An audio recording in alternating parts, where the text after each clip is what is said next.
Hello, chụp vui bad pro thì kể đi rồi. Cái này vừa thứ cả lên game muốn thằng kể tới kế đấy đi. Oh my god. Để tắt chân như đó.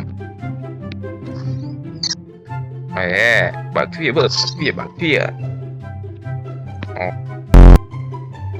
Pun.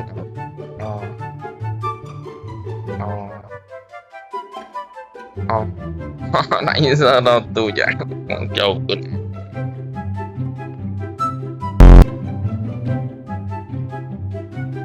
Mà tập bay nè. Mình đối vậy.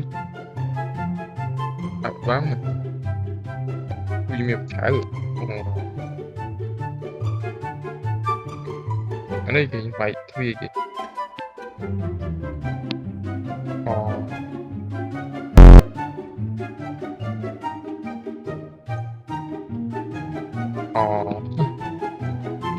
Ta lại kéo vô chưa ta đặt xảy na nãy giờ đứng này.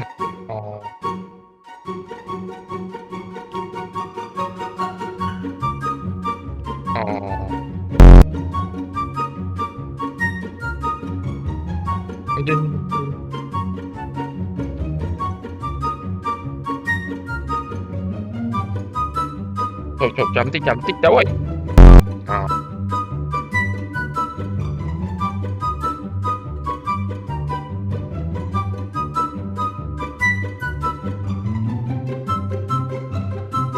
Nó bơi gì đâu.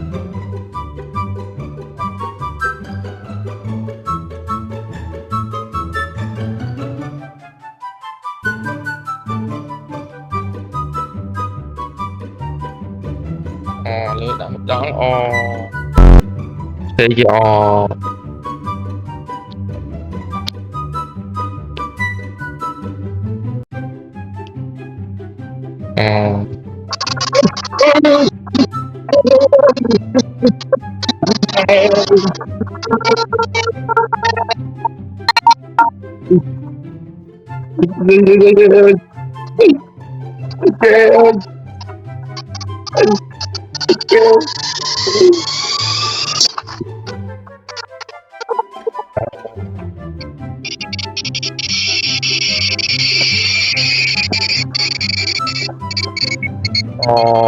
anh thằng ngọt mệt